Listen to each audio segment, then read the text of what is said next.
Hey, what's going on, everybody? This is Tyrone back with Tech Life.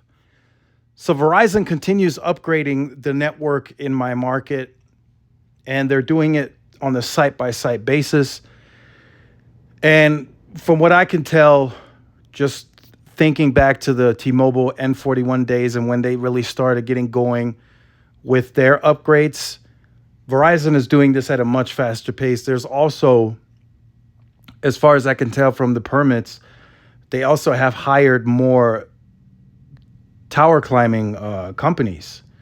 There's about five or six of them that are rotating, doing sites for them. T-Mobile had like two, three tops.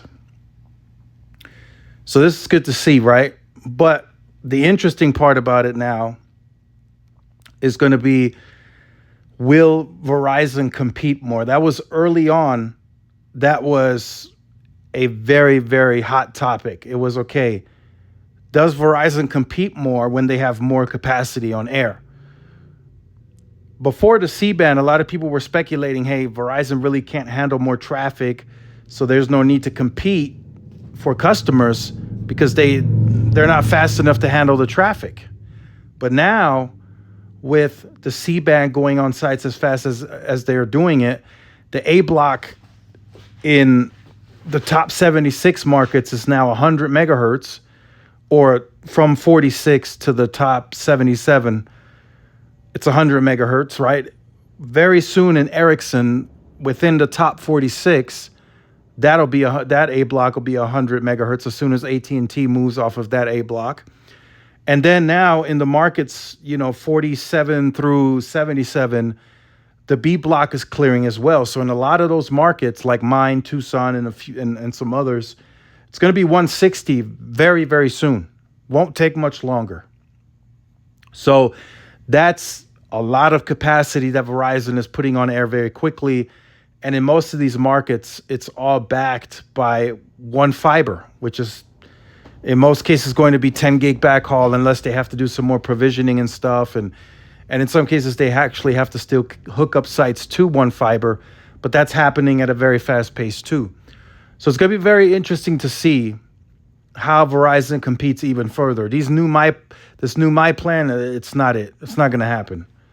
That's not competitive enough. They have to make additional changes, in my opinion, to become more competitive to the market. As time goes by and we get new MVNOs that enter, we get prepaid that get more competitive, MNOs such as T-Mobile that get more competitive.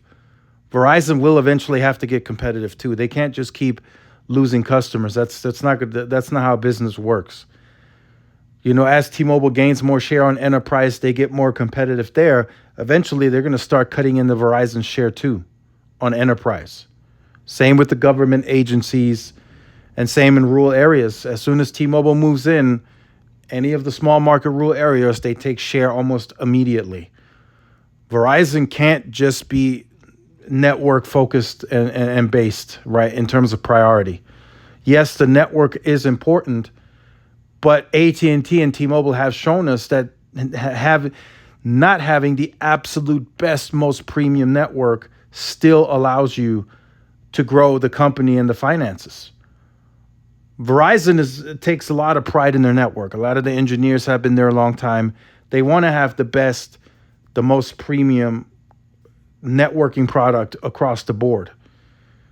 But in my opinion, as competitive as the industry is now, you have to find a balance. You can't just be all network, and nobody buys into it. You have to get people excited about Verizon. You have to change the perception. You have to bring the brand back. You have to. You just got to do it. There's no way around it. And right now, there's no excitement about Verizon. Not a lot of traffic flowing through other than fixed wireless access. And as they continue losing share on wireless, some of those customers will have fixed wireless access too. So Verizon could lose some of those fixed wireless access customers back to cable and T-Mobile as well. Because these customers that they're shedding, they're leaving to cable, they're leaving to T-Mobile, They're leaving to AT&T. They have fiber. They're leaving the other companies that also have home broadband on board. And that's also another factor that Verizon will have to factor in. Eventually, cable will compete better and stronger on the home broadband side too. Right now, cable is competing against Verizon on the wireless side, and they take wireless customers from Verizon, and then that will allow them to convert customers over to home broadband. But we have yet to really see cable get even more aggressive on home broadband, like getting rid of the ridiculous second-year price increase. That could be another way to compete and keep their churn lower. That could still come. So Verizon has to really watch how they proceed, right? As I said in the previous video, this is a very, very critical pivot point, in my opinion, for Verizon, and they have to pivot to becoming more competitive. Outside of that, the network is great. They have a large coverage footprint that's getting C-band very quickly. I was told some news last night that I'll share, a bit later on. But Rule is looking good for Verizon. They're investing a ton of money, and more to come on that front. They're not slowing down on the networking side. They want to overtake T-Mobile on all of the third-party testing firms, so that way T-Mobile has nothing else to claim moving forward. So make sure you guys stay tuned for more. Like, share, subscribe, follow my social media outlets. This is Tyrone with Tech Life. See y'all in the next one. Peace.